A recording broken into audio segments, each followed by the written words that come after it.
boa porção do meu físico.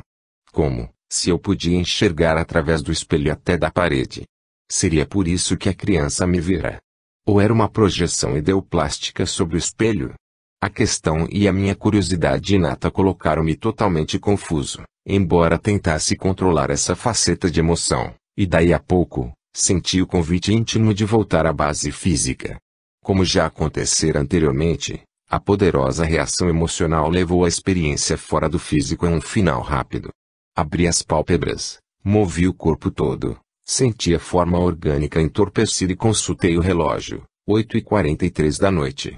As lembranças vieram-me em bloco e, com elas, a confusão a respeito do espelho. Estava pensando no assunto ainda deitado no leito, quando veio o transmentor e esclareceu que realmente eu me vira no espelho porque estava mais denso fora do corpo. Isso prova que a densidade maior do psicossoma não afeta as percepções visuais ampliadas do projetor. Agora também estou pensando que esta projeção deu-me a impressão de ter demorado quase 1 hora, o que faz supor que os fatos se desenrolaram devagar igual na vida física, porque estava mais denso e na crosta mesmo. O desenvolvimento mais lento das ações permitiu a rememoração em bloco. A propósito, o fator tempo influi na rememoração do projetor. Se não vejamos, o tempo não existe, como entendemos, para o psicossoma, mas existe obviamente para o físico. O psicossoma do projetor tem diminuto percentual de matéria rarefeita e coordena as funções do físico. A inteligência encarnada sempre usou o psicossoma e nele vive. Primeira conclusão: o psicossoma sofre pequena influência do tempo durante a projeção, principalmente nos eventos relacionados, de modo direto, com a saída do físico e a consequente interiorização em seguida. Além disso, quando o psicossoma está projetado, aqui mesmo, no plano físico, atua mais condensado e sofre a influência indireta do tempo. Quando está numa esfera espiritual pura, sem criações materiais, liberta-se cada vez mais da densidade material e da influência do tempo. Disso extraímos uma segunda conclusão. Parece que quanto mais rápido transcorre o acontecimento extrafísico presenciado, em relação ao tempo conhecido, mais difícil se torna ao projetor transferir as percepções da mente livre para o banco de memória do cérebro material, ou seja, rememorar o evento assistido ou de que participou. Isso se deve à velocidade e à inexistência do tempo relativo. 49. Equilíbrio mental. 8 de dezembro de 1979, sábado. Segundo sono, deitado do lado direito, a 0h26. Os demais dados desta ficha técnica são idênticos aos da projeção narrada anteriormente. Lembro-me do afluxo de minha consciência junto a uma entidade desencarnada que me encaminhava a um distrito espiritual. Ali projetaram o mecanismo dos trabalhos obsessivos na Terra, ou seja, a guerra mental entre as criaturas encarnadas e desencarnadas, o esforço de quem raciocina nos exercícios evolutivos para o autodomínio dos pensamentos. São absolutamente inconcebíveis e inacreditáveis os processos de que lançam mão as mentes enevoadas pela insanidade mental. Para não divulgar o lado indigno dos fatos ou cometer excessos de inspiração negativa, semelhantes aos patrocinados pelo jornalismo impresso e falado, o amparador recomendou-me fazer apenas um resumo dos fatos evidenciados, sem formular sugestões contraproducentes às mentes em desequilíbrio. Vi exibidos inúmeros exemplos das forças inferiores solapando o trabalho edificante. Buscando demonstrar um dado inocente, assinalo da construção de um muro dique no local errado, que ao invés de conter os influxos do maremoto, ajudava as águas violentas a entrarem e destruir. Dentre diversos exemplos naturais, há o daquele pequeno garoto que se torna hidrófobo e tenta atacar a mãe para transmitir-lhe, inconscientemente, o vírus da raiva. A insensatez da insanidade das consciências perturbadas atinge piques estranhos de pânico e transmissão do desequilíbrio. Diversas organizações com objetivos criminosos funcionam clandestinamente na sociedade humana, indo contra as leis, numa atmosfera marginal de terror camuflado. Tristes reflexos das associações de inteligência desencarnadas das sombras, detentoras de apreciável poderio magnético, são mantidas em clima de intenso sadismo e parasitismo mentais. Tudo isso constitui o atestado do nível evolutivo de provações pelo qual passa a crosta planetária nestes últimos milênios. Por fim, rematou a série de exemplificações, a obsessão franca do cientista humano que trabalha conscientemente e com toda a convicção na pesquisa, com planos de custos extraordinários, aprovados pelos governos que usam os recursos do povo, com o objetivo de obter o domínio de processos práticos do genocídio ou de enlouquecer as multidões, da guerra bacteriológica à bomba de nêutrons. Felizmente, torna-se impossível a criação de um vírus psíquico extrafísico para o corpo espiritual, muito embora nas áreas das trevas o fato já tenha sido cogitado inúmeras vezes inutilmente.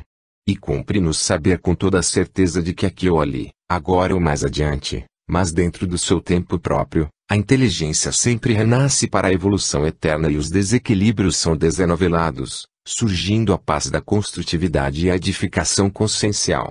O equilíbrio universal superintende até os núcleos contidos de distúrbios transitórios no avanço da evolução.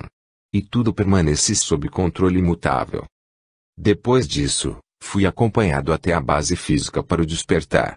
O relógio marcava 1h53 da madrugada e a catadupa de imagens projetadas cortava os espaços mentais de minhas cogitações com enorme clareza e vivacidade. Os amparadores sugeriram-me informar a minha ficha médica, idade, 47, altura, 1,72 m, peso, 72 kg, eletrocardiograma e eletroencefalograma normais, frequência cardíaca, 58 batidas por minuto. Jamais fiz consulta ou tratamento com psiquiatras, parapsicólogos, psicanalistas ou sacerdotes, nem precisei de frequentar reuniões para tratamento de obsessão, fazer exercícios de yoga ou submeter-me à hipnose. Informo que tenho 13 dentes com metal, se é que isso tem alguma importância. 2 medicamentos, P40 e S25, só as iniciais, são usados atualmente na terapêutica rotineira da hipertensão, amiga íntima desde os 28. Tais drogas são perigosas, só devem ser administradas sob prescrição médica com muitas precauções. O P40 não pode ser indicado para todos os pacientes hipertensos, apenas para uns poucos casos específicos de hipertensão essencial. Ou explicando tecnicamente, a atividade nervosa simpática é mediada por dois diferentes receptores classificados como alfa e beta. Os efeitos excitatórios produzidos pelas aminas simpatomiméticas são mediados, inteiramente, pelos receptores beta-adrenérgicos. O P40 bloqueia, especificamente, os receptores beta-adrenérgicos, ou seja, impede o estímulo excessivo das catecolaminas sobre o coração, no qual existem receptores beta. Bloqueando o estímulo simpático, causa redução do ritmo cardíaco, efeito cronotrópico, e da força de contração do miocárdio, efeito inotrópico. A diminuição do ritmo cardíaco aumenta a predisposição do físico para permitir o desprendimento do psicossoma. O S25 é um antiespasmógeno vascular, atuando na profilaxia e tratamento das perturbações circulatórias centrais, pela inibição de substâncias vasoativas espasmogênicas dotadas de atividade constritora como a serotonina, adrenalina, noradrenalina, angiotensina, vasopressina, dopamina e bradicinina. O medicamento libera a microcirculação arteriovenosa central, propicia maior fluxo sanguíneo para os tecidos, faz a profilaxia dos distúrbios da circulação cerebral e evita os sintomas dependentes de processos involutivos arterioscleróticos como falta de concentração, perda de memória, perturbações do sono e fadiga psíquica. Usado intermitentemente, colabora, de maneira efetiva, na projeção consciente do psicossoma e na minha rememoração. Apesar de tudo, esclareço que uso tais medicamentos pela imposição de minha condição de hipertenso. Muitos agentes catalíticos podem atuar na projeção do psicossoma, tanto drogas como fatores de outras origens, porém, não os recomendo e indico somente o mais poderoso e seguro, a vontade decidida do projetor. 50. A respiração na decolagem. 9 de dezembro de 1979, domingo. Recolhi-me ao leito às 7h23 da noite. Não aconteceram exercícios. Estive a tarde toda datilografando o livro. Deitei-me em decúbito dorsal, pernas e braços estendidos. Com o ar-condicionado ligado no escritório, ficando a porta do quarto aberta, A temperatura estava a 27 graus. O higrômetro marcava 54% de umidade do ar. Fez muito calor durante o dia com a máxima de 38,2 graus. Concentrei-me, alegre e tranquilo, com a ideia e enorme vontade de não mais sentir o corpo físico e sair flutuando em cima dele. Tinha certeza absoluta de que algo aconteceria. O meu físico entorpecera. Conservava completa imobilidade, lucidez total e profunda capacidade crítica. Deixei de sentir as pernas, os pés, as mãos, os braços, o abdômen e o tronco, nesta ordem. E comecei a auto-observação. A vida se concentrara no interior do crânio com o cérebro particularmente lúcido. O próprio pescoço e o rosto haviam desaparecido como pontos de referência sensorial da matéria. A minha atividade mental continuava extraordinariamente racional e serena. Assomaram sugestões dentro da mente para induzir as experiências e constatar as manifestações contíguas ao corpo de carne, ou seja, os efeitos fisiológicos que acompanham a projeção durante todo o tempo. Comecei a notar as exteriorizações não das energias, mas do próprio psicossoma, deixando por partes e lentamente, a forma orgânica. Julguei haver um ritmo nessa saída ou exteriorização do semi-desprendimento. O processo não se desenvolvia em bloco, de uma vez, porém, como se borbulhassem os segmentos pouco a pouco, ritmadamente, e começassem a flutuar, bem junto ao físico, uns 20 a 30 centímetros planando acima dele, longitudinalmente. Prossegui sentindo as impressões do ritmo oscilatório do psicossoma que principiava lá dentro do físico, na fonte do processo, antes de concluída a decolagem. Com as pálpebras cerradas, percebia os incidentes físicos auditivos. Ouvi o condicionador de ar distante e as crianças gritarem num playground vizinho. Dentro de minutos, entraram a minha esposa e o meu filho no corredor. A porta do quarto estava aberta. Até o seu fechamento, que abafou o ruído do aparelho de ar-condicionado, escutei todos os sons que faziam as suas vozes cochichadas. Não fui acordado por nenhum barulho extraordinário, porque não cheguei a dormir. A supermente ainda estava presa no interior da cabeça, mas o resto do corpo espiritual estava mais fora do que dentro. A situação era agradável. Embora de pálpebras cerradas, desfrutava de uma consciência mais desperta do que na própria vigília. Senti uma nitidez de vida aumentada muitas vezes. E tinha a certeza de estar parcialmente dentro da massa branca e cinzenta do cérebro, mas dessobrando porções da mente para fora. Ocorria a expansão mental além da caixa craniana.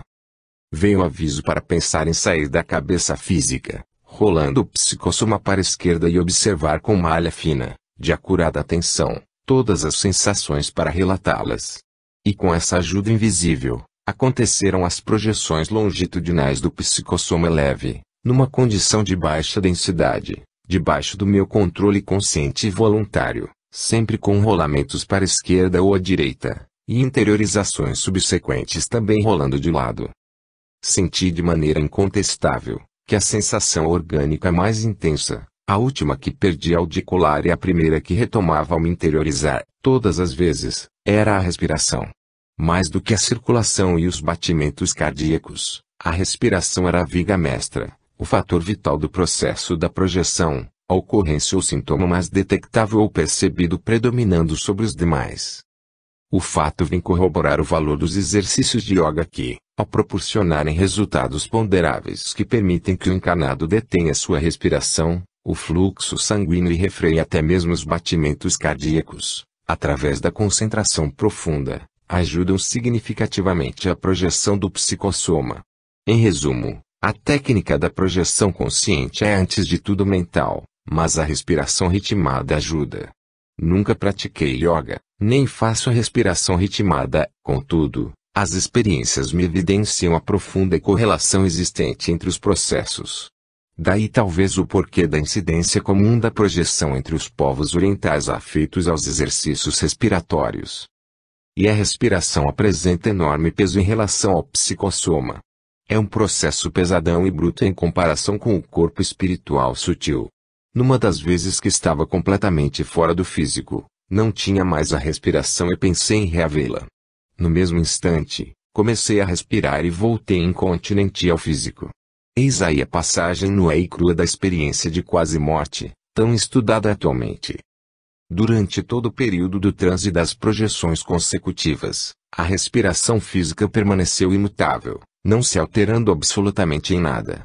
Apenas as sensações da respiração no psicossoma, ou seus reflexos, é que variaram. Devo assinalar que a sensação de deixar de respirar é agradabilíssima. Na vida material não parece, mas a respiração natural é um fardo pesado que o homem carrega constantemente. Julgo que a perda da respiração é que estabelece o início da leveza do psicossoma, o começo da euforia subsequente, constituindo a condição fundamental para a levitação extrafísica, a libertação do psicossoma do perímetro totipotente do cordão fluídico, predispondo à volitação livre. Tudo o que descrevo dos desprendimentos sucessivos se passou dentro do perímetro dos 4 metros de influência poderosa do cordão fluídico em torno do corpo denso. Isso dá crédito à ideia de que o psicossoma deixa de ter, ou dispensa a respiração, ainda dentro dessa área de atuação do cordão de prata, não obstante ser ele que veicula a respiração e a circulação. Por isso, é sempre necessário saber domá-lo para dominar a projeção consciente. O projetor, a projeção consciente, e os yogis, os ascetas, os xamãs, os faquires, os bonzos, os lamas, os bruxos zulus, os exorcistas, e os médiums em geral, quando entram em transe, possuem muitos pontos em comum e todos esses pontos começam com o denominador comum do fenômeno fisiológico e tão natural da respiração. Se durante a projeção, o projetor pensar em respirar, ele respira, mas dependendo das circunstâncias, provocará, com isso, a interiorização imediata do psicossoma, especialmente quando próximo ao físico. O psicossoma, a rigor, não precisa respirar. A respiração é o principal processo de alimentação somente da massa de matéria do corpo de carne. Experimentei várias vezes esse revezamento da exteriorização e interiorização, do chumbo à euforia, da euforia ao chumbo. É como se fosse uma balança com pesos desiguais. A euforia do psicossoma está num prato com todo o fenômeno da expansão íntima, com a sensação extraordinária, além de qualquer verbalização. E o chumbo do físico está no outro prato, a máquina pesada que carrega o psicossoma. E a consciência balança entre um prato e outro, ao sabor da determinação do fiel da vontade. Eis porque com o tempo, o projetor sabe tão bem quando está sonhando e quando está projetado, tanto quanto conhece a diferença existente entre o ato de dormir e o de permanecer desperto. Isso porque a projeção é a continuação da vigília, porém com a expansão da consciência em todos os sentidos. Ah, se todos os homens desesperados tivessem uma só projeção amena, semelhante a essas ocorridas esta noite, o mundo seria outro. Quantos erros seriam evitados, quantos destinos sofreriam modificações para melhor. Quem realmente experimentar uma só projeção bem consciente, mesmo desses locais, na proximidade imediata do físico, ficará inteiramente convencido de que saiu fora da matéria, apesar de toda e qualquer crítica antagônica, venha de onde vier. Isso porque a projeção consciente é uma prova da sobrevivência de tal natureza definitiva para o projetor, que torna impossível para ele qualquer discussão a respeito do assunto que, nesse caso, tornar-se-ia absurda, pueril e enfadonha.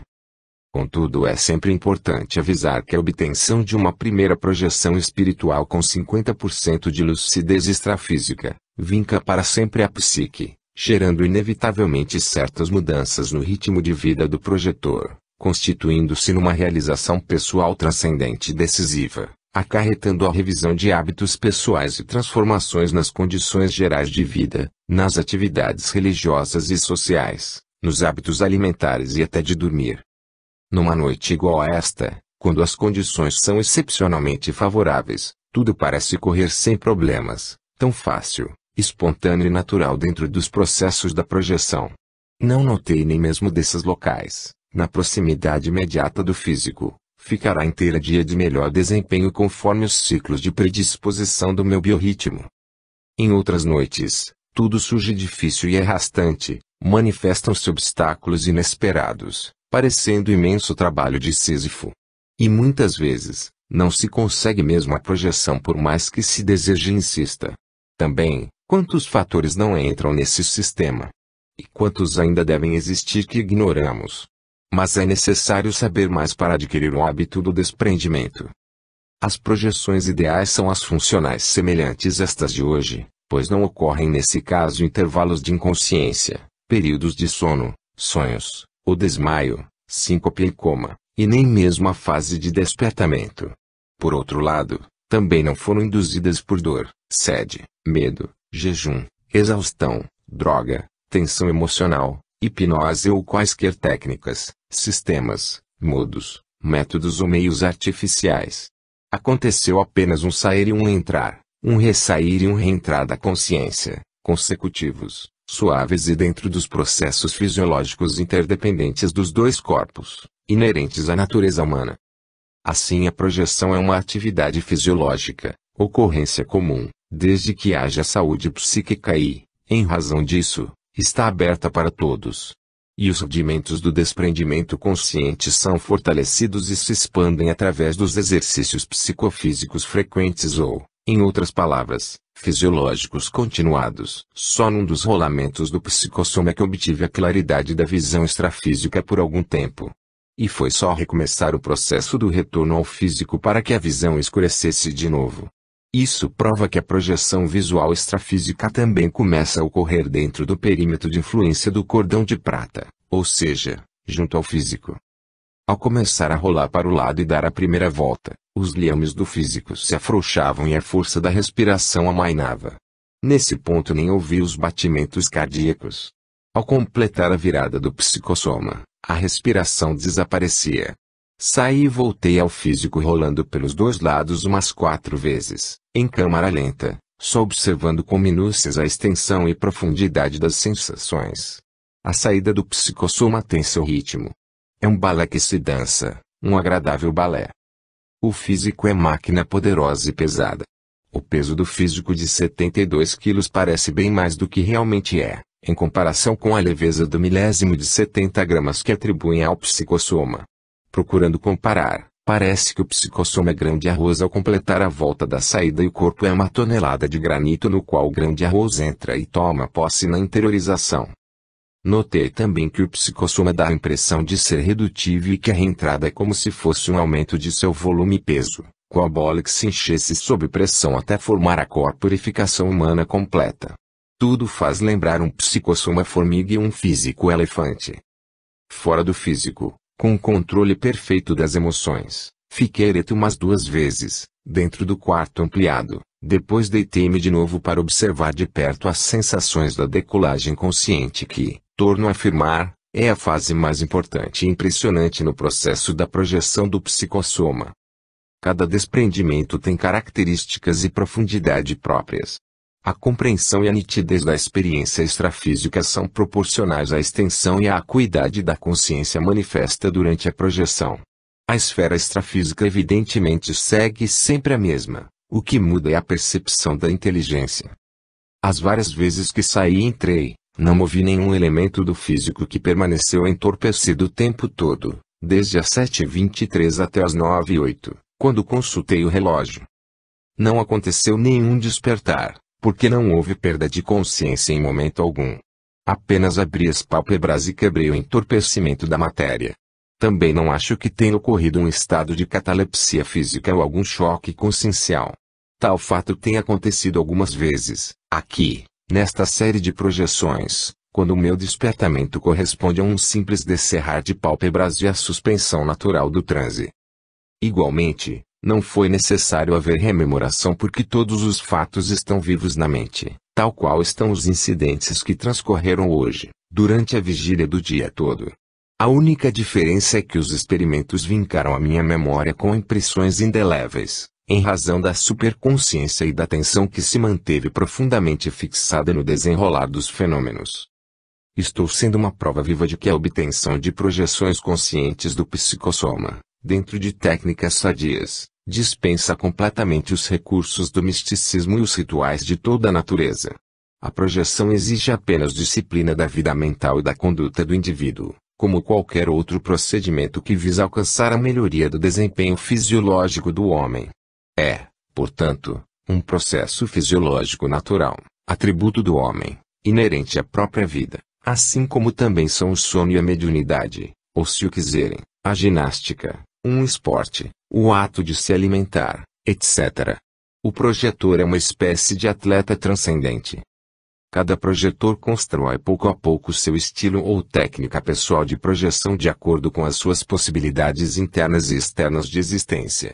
Os fatores pessoais básicos que mais contribuem para determinar a qualidade de uma projeção consciente são o estado íntimo na oportunidade, o processo natural do desprendimento, a condição espiritual e as faculdades mediúnicas do indivíduo. Acho que a mediunidade ajuda sob vários aspectos, principalmente na ampliação das percepções extrafísicas. 51. Os giraus da volitação. 11 de dezembro de 1979, terça-feira. Fase da lua, quarto minguante, às 11 horas da manhã.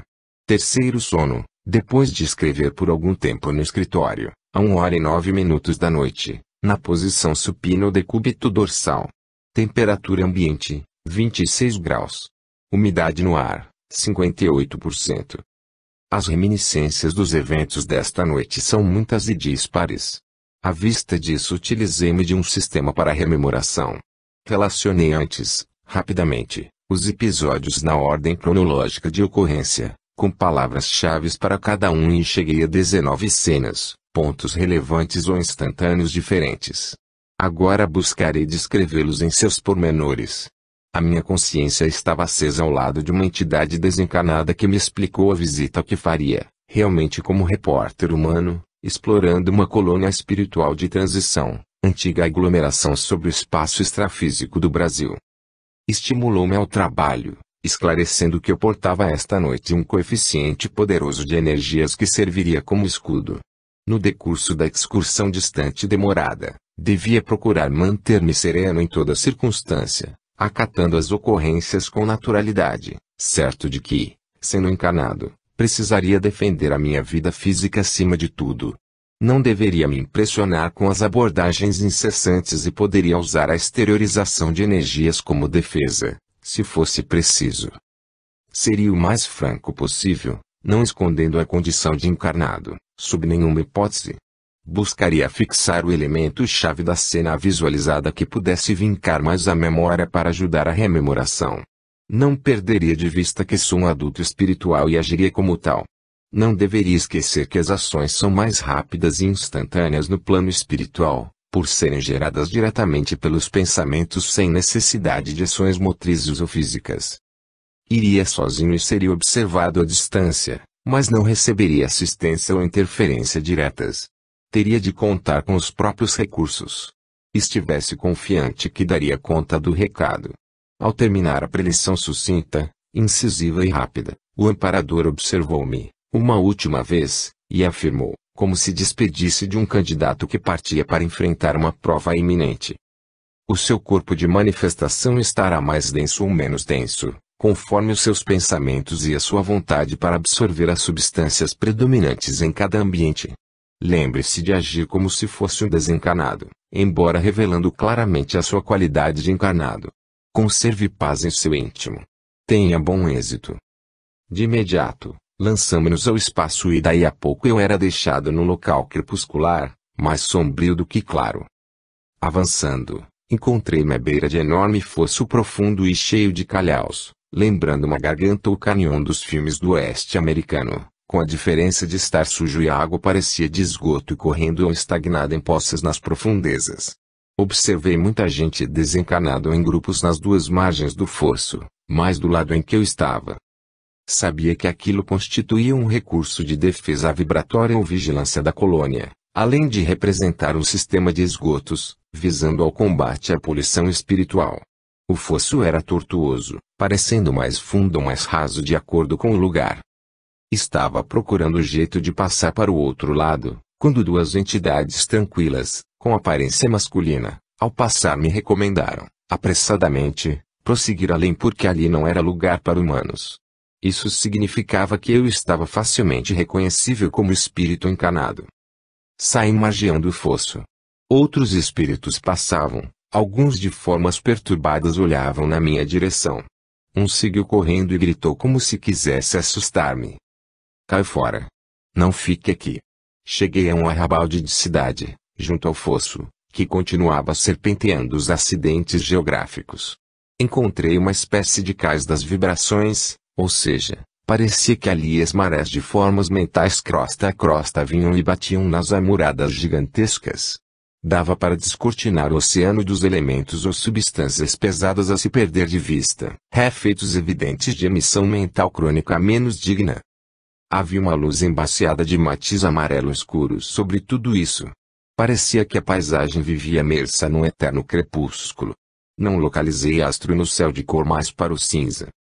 Um grupo de entidades de aparência bondosa, ao passar, advertiu-me: cuidado com os assaltantes. Em momentos, um espírito com aparência humana e feições animalescas, incapaz de dissimular a obscuridade do corpo espiritual, atirou-se decididamente sobre mim com todo o ímpeto, num rápido ataque extrafísico.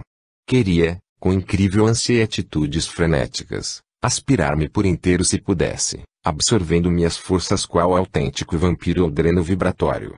Busquei desvencilhar-me emitindo energias de paz com a força total da vontade e, espantosamente, a entidade recuou, como se recebesse um choque elétrico, e se afastou tão velozmente como aparecera. Foi impossível esconder os meus pensamentos de comparação entre o assaltante extrafísico e os seus colegas humanos. As intenções negativas são as mesmas, o que variam são os objetivos das buscas e emboscadas. Será que uns se transfiguram em outros na passagem de uma esfera de vida para outra? Resolvi sair dali, mas permaneci ainda do meu lado do fosso para poder explorar mais o ambiente. Sentia-me bem disposto, com imensa capacidade de decisão e o psicossoma livre e harmônico. O leito do caminho se elevava e deliberei seguir andando igual aos demais. Uma senhora de idade, horrível aspecto, ao ver-me, atracou-se a mim com intenções exuberadamente sensuais, em outro ataque extrafísico instantâneo. Mas graças ao sentimento de repulsa que a mesma inspirava no todo de sua aparência e nas emoções extravasantes, nada senti em troca a não ser asco inescondível e nojo franco, procurando desvencilhar-me dela, sob as vistas de várias entidades jovens que riam abertamente dos meus apuros. Sabia que seria inútil qualquer tentativa de esclarecimento da entidade, profundamente calejada em seus tentames e já cronificada em seus desequilíbrios. No plano extrafísico nada se oculta, os sentimentos antagônicos, tanto os meus, quanto os dela, estavam patentes, inescondíveis. Depois de livrar-me da senhora insana, resolvi passar para um outro lado através de uma entrada estreita e parecendo semi-deserta. Havia vibrações positivas poderosas no local. Andei pouco e encontrei um parque cheio de gente reunida em grupos ou fazendo uma espécie de footing. Estranho que o ambiente melhorara um pouco, mas as aparências dos espíritos pouco mudaram. Abordei cautelosamente uma entidade masculina simpática, de semblante comum, dessas que a gente parece já ter visto em algum lugar, e que parecia emitir alguma luz, e perguntei que lugar era aquele. A resposta mental veio num eco, como se fosse gritada: importa, por acaso? Iguais a este, há centenas por aí. E abriu sem largo sorriso, virou-se e saiu, deixando-me plantado ali. Nem sempre encontramos um clima de bons modos entre as inteligências desencanadas. Ninguém consegue ocultar o que pensa e sente dentro do seu plano vibratório. Tive a inspiração de procurar um encanado, pois seria curioso encontrar um projetor, colega, funcionando. Sai perguntando onde descobrir um. Calculei que ali deveria haver porque a atmosfera parecia ainda muito ligada à Terra. Circulei um pouco entre os grupos. Muitos abanavam a cabeça, negativamente, a minha indagação. Outros apenas se viravam para o meu lado, a maioria continuava indiferente. Um homem passando, brincou, rindo e provocando o riso de muitos transeuntes: eu sou de carne e osso. Pelo menos, desejaria ser. Esse humor insinuava que a entidade queria reencarnar-se, mas nem sempre esse é um recurso disponível aos habitantes daquela esfera. Até que uma jovem pegou-me pelo braço e afirmou incisiva: vou lhe apresentar alguém humano.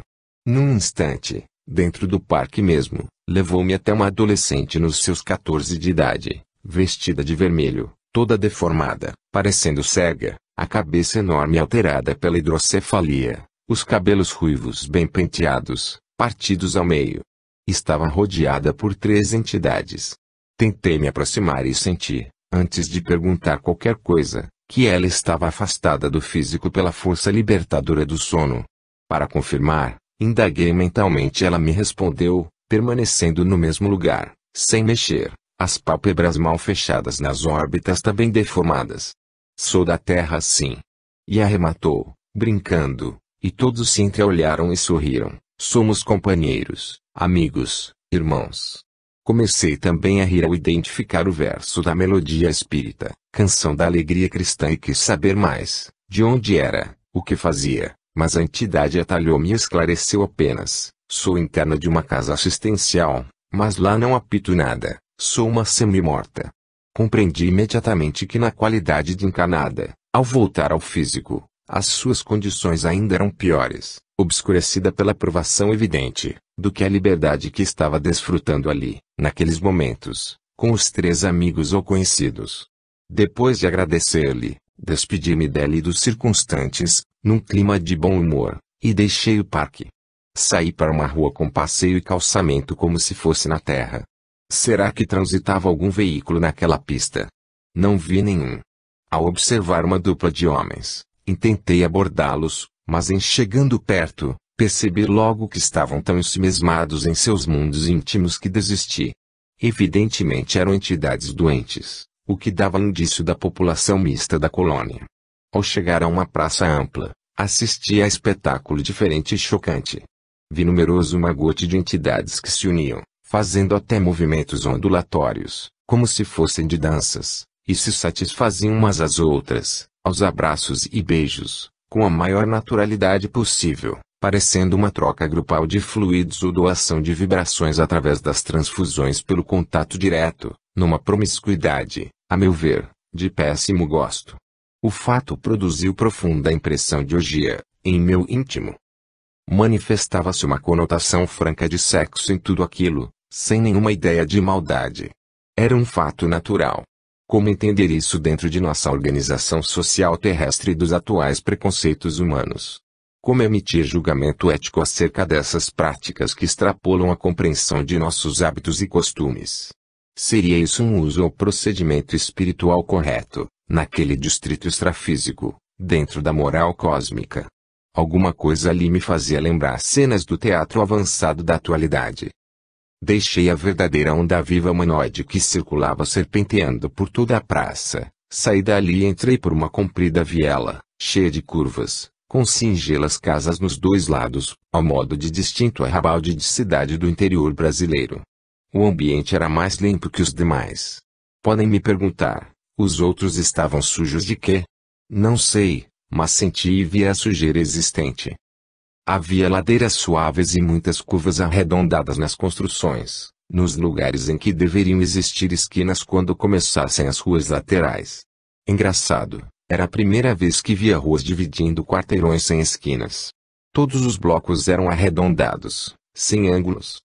Ficou inesquecível, na minha memória, o colorido azulado ou arroxeado da maioria das habitações, muitas geminadas, algumas com jardineiras floridas.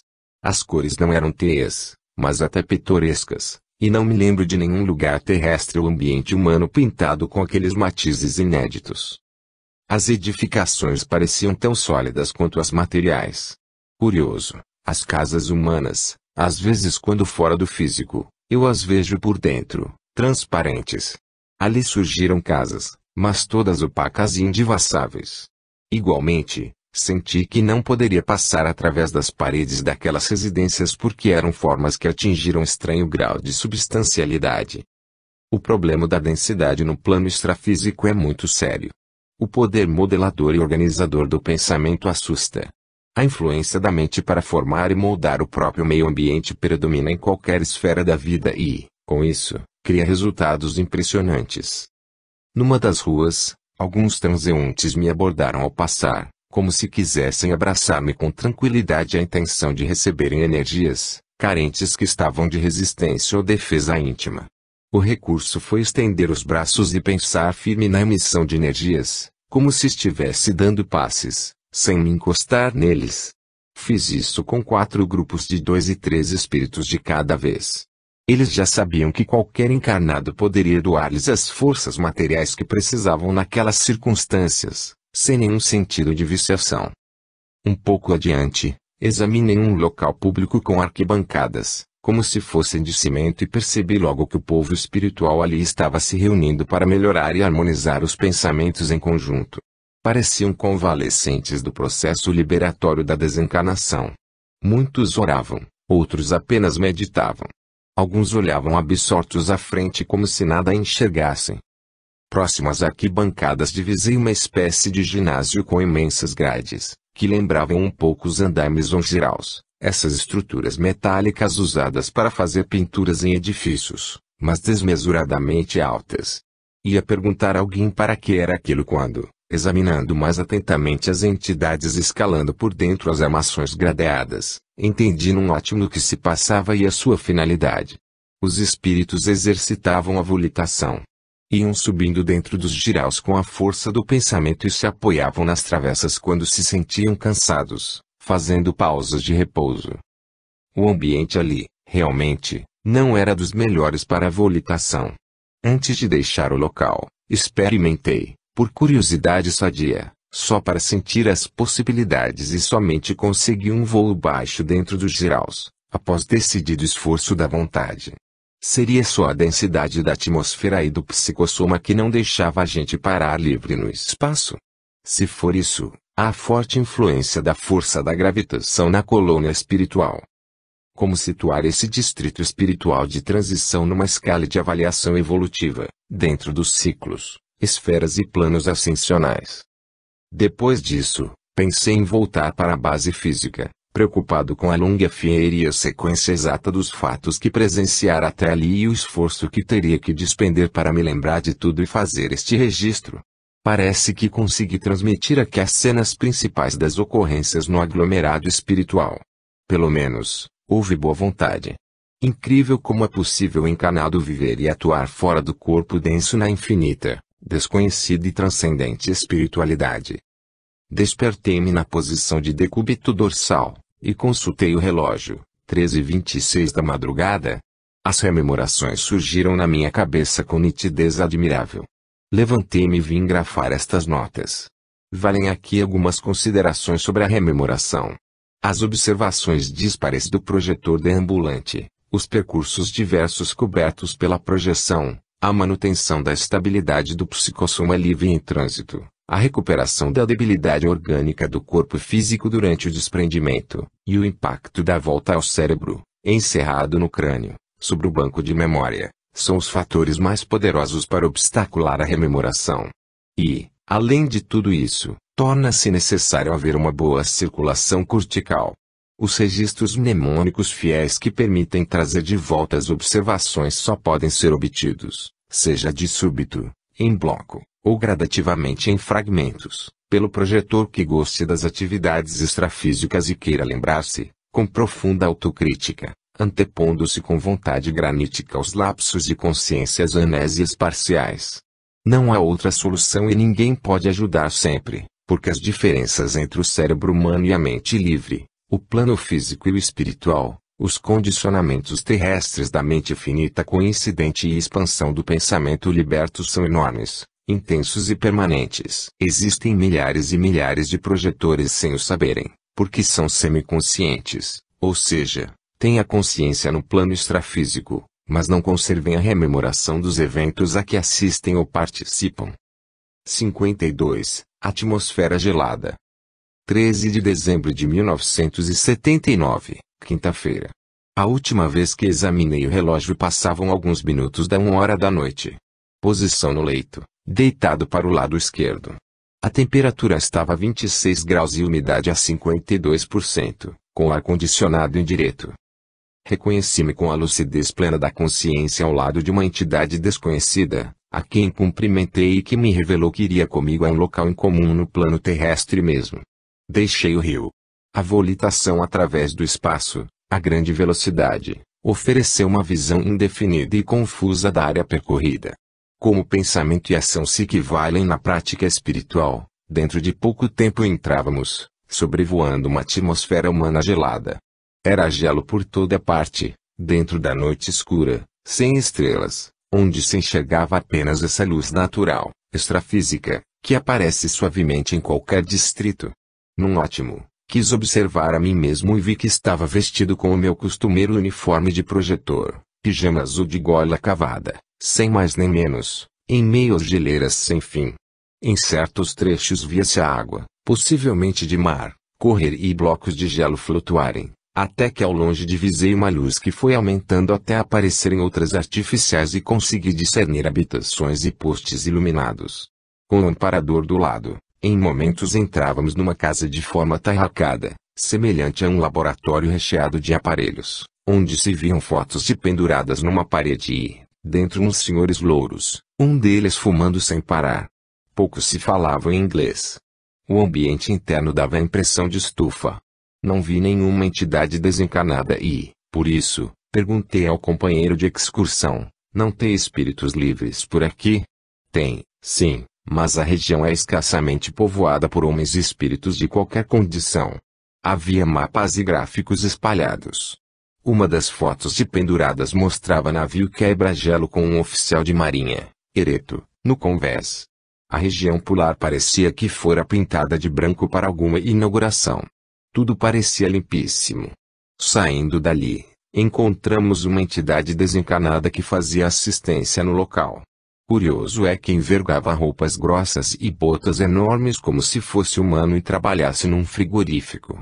Por minha parte continuava com o meu pijama leve e, por incrível pareça, não me sentia contagiado pelo frio ambiente. Não ventava, parecendo que o ar estava parado num silêncio eterno e respeitável.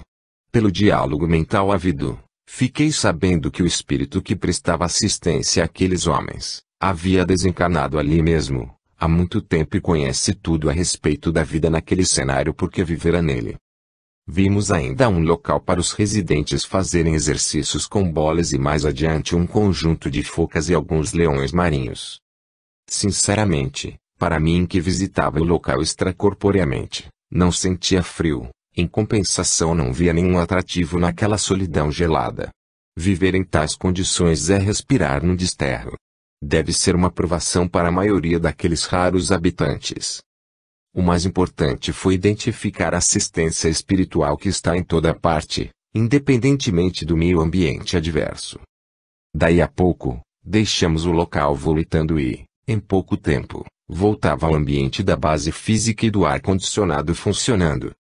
Despertei-me no físico e consultei o relógio, 2h47 da noite, no instante mesmo em que as lembranças começaram a nascer-me na memória, fragmentariamente, junto com um banho de energias.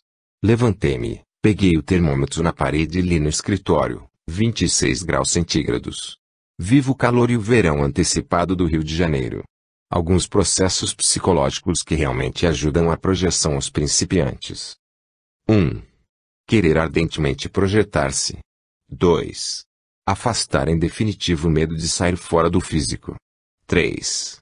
Meditar intensamente sobre a projeção. 4. Manter consciência perfeita da existência de si mesmo, do próprio eu e do corpo físico. 5.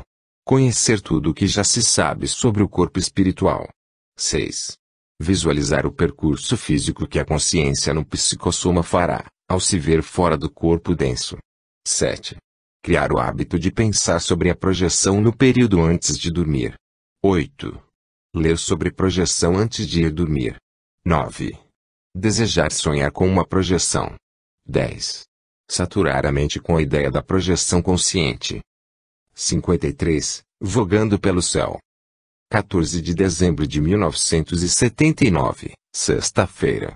Terceiro sono às 11h04 da noite. Temperatura ambiente, 26 graus. Umidade, 50%. Deitei-me do lado esquerdo, sem nenhuma coberta por cima. O ar-condicionado indireto funcionava no escritório. Minhas reminiscências começam quando me vi sozinho, infinitamente livre em pleno espaço. O meu processo interpretativo de raciocínio e inteligência mostrava-se agudo com enorme potencial autocrítico. Não percebia nenhuma incongruência, incoerência ou anacronismo nas circunstâncias. Conhecia e sabia indiscutivelmente que estava projetado. Como chegar até ali? Que acontecera? Não sei dizer.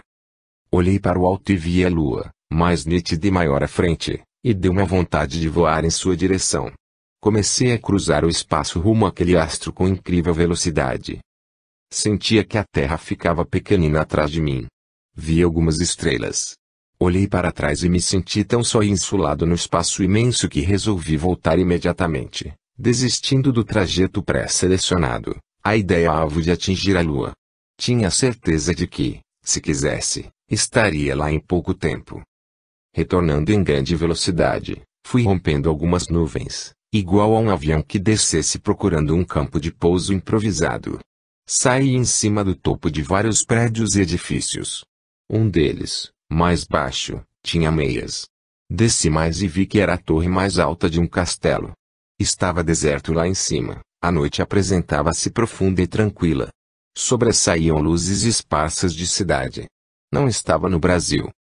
Dali passei em cima dos telhados de vários prédios e depois desci até uma das ruas. O lugar desusado para mim era agradável, parecendo presépio bem construído e limpo. Havia calma na via pública em plena noite alta. Poucos carros circulavam pelo calçamento, em certos trechos empedrados. Em uma outra casa térrea havia luz. Perto de praça triangular se ajuntavam 6 táxis estacionados. Não eram veículos brasileiros, parecendo modelos antigos, diferentes. Próximo aos carros, uma casa noturna mantinha o luminoso aceso. Não li. Ao deslizar pela rua, o espírito de uma senhora, junto com outra entidade de aparência feminina, fez reparo à minha fisionomia extrafísica. Não saberia dizer que idioma falavam naquele lugar. Entendi os pensamentos das desencarnadas. Examinei eu mesmo e vi que estava inteiro, bem conformado, trajando a blusa do pijama azul claro com 3 bolsos. Não achei nada de especial. Talvez tenha sido o uso da gola cavada ou algum reflexo visível do cordão de prata. O que aconteceu depois, não me recordo. Sei que recebi sugestão de alguma origem imprecisa para voltar ao físico. O meu controle mental sofria forte abalo. Suponho que voltei rapidamente até o apartamento, porém não tenho lembranças disso.